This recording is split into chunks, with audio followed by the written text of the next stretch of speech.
तो अस्सलाम वालेकुम। इस वीडियो में बात करेंगे निकोटीन की, जो कि एल्कलॉइड होता है और ये टोबैको प्लांट के अंदर होता है। जो टोबैको प्लांट होता है उसके सारे प्लांट्स उसके सारे पार्ट्स जो हैं वो पॉइजनस होते हैं एक्सेप्ट द राइप सीड्स, और उनके अंदर जो एल्कलॉइड होता है वो निकोटीन होता है।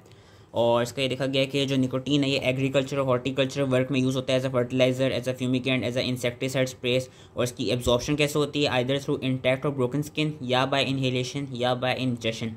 और ये कराता है कि निकोटीन पहले ये स्टिमुलेट करेगा और उसके बाद जो ऑटोनोमिक गैंग्लिया है उसको पहले स्टिमुलेट करेगा, फिर डिप्रेस करेगा और फिर पैरालिसिस करा देगा ऑटोनोमिक गैंग्लिया का।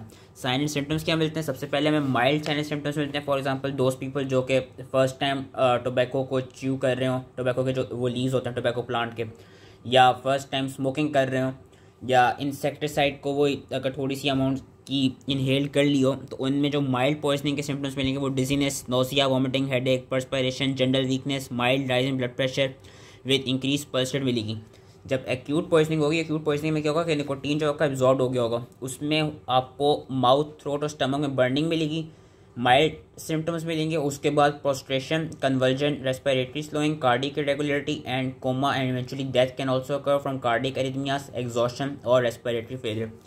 क्रॉनिक पॉइजनिंग में क्या होता है कि जो लोग क्रॉनिकली एक्सेसिव स्मोकिंग कर रहे होते हैं या ज़्यादा तंबाकू च्यू कर रहे होते हैं, उनमें ये होता है कि उनमें chronic cough, laryngitis, pharyngitis, bronchitis होता है। और जो क्रॉनिक हैंडलर्स होते हैं निकोटीन के, उनमें क्रॉनिक डर्माटाइटिस मिलता है।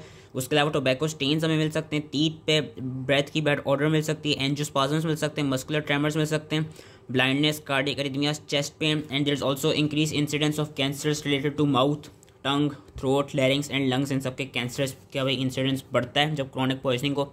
फेटल डोज है निकोटीन की 60 मिलीग्राम एंड टोबैको की 2 ग्राम्स। और जो इंसेक्टिसाइड है उसके लिए टीस्पून फुल अगर इंसेक्टिसाइड है वो भी फेटल डोज में माना जाता है। फेटल पीरियड इस क्या कहते हैं, इट कुड आइदर भी, अगर निकोटीन फॉरन स्वॉलो कर दिया जाए तो it could be few minutes और कैन ऑल्सो भी delayed to few hours.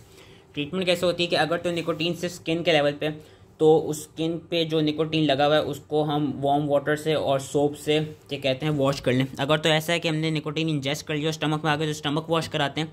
Stomach wash हम कराते हैं वार्म वाटर से, एक्टिवेटेड चारकोल से। वार्म वाटर को एक्टिवेटेड चारकोल या टेनिन या पोटेशियम परमैंगनेट के साथ यूज़ करते हैं। पर्गेटिव देते हैं जो कि sodium sulphate as a purgative use होता है। आर्टिफिशियल रेस्पिरेशन और ऑक्सीजन में भी नेसेसरी। उसके अलावा जो क्रॉनिक निकोटीन पॉइजनिंग है उस केस में हम ये करेंगे कि ट्रीटमेंट को जो पेशेंट है उनको एक्सपोजर्स के रिमूव कर देंगे। पोस्टमार्टम अपीयरेंसेस क्या होती हैं, वो एस्फिक्सिया की मिलती हैं अगर तो। और ये देखा गया है कि अगर तो इंजेस्ट किया गया हो तो स्टमक में एक कैरेक्टरिस्टिक स्मेल मिलेगी निकोटीन की, और ब्राउनिश डिस्कलरेशन मिलेगी स्टमक की वॉल पे। और अगर तो ये स्किन के लेवल पे होगा निकोटीन तो स्किन पे भी हमको ब्राउनिश डिस्कलरेशन मिलेगी। एंड डिपेंडिंग अपॉन जितनी भी पॉइजन की स्ट्रेंथ, तो गैस्ट्रिक इरिटेशन भी कॉज करा सकता है और पल्मोनरी एडीमा भी कॉज करा सकता है। बाकी मेडिको लीगल एस्पेक्ट्स क्या हैं? मेडिको लीगल एस्पेक्ट्स ये हैं कि जो निकोटीन है इट इज़ हाईली एडिक्टिव, और इससे रिलेटेड क्या कहते हैं ये देखा गया है कि ज़्यादा एक्सीडेंटल पॉइजनिंग होती है। एक्सीडेंटल तब होती है अगर आप बहुत ज़्यादा जो उसकी लीव्स जो होते हैं टोबैको के उनको ज़्यादा लार्ज डोज में च्यू कर लिया, या काफ़ी एक्सेसिव स्मोकिंग कर दी, या जो फर्टिलाइजर्स और इंसेक्टिसाइड्स है उनसे काफ़ी ज़्यादा एक्सपोजर हो गया, तो उस केस में एक्सीडेंटल होता है। उसके अलावा मेलेंजरस को यूज़ करते हैं इसको अपनी ड्यूटीज़ अवॉइड करने के लिए। बाकी है इन्फेंटिसाइड के तौर पे भी यूज़ होता है। So that was all related to nicotine. I hope easily समझ में आ गया। Thank you.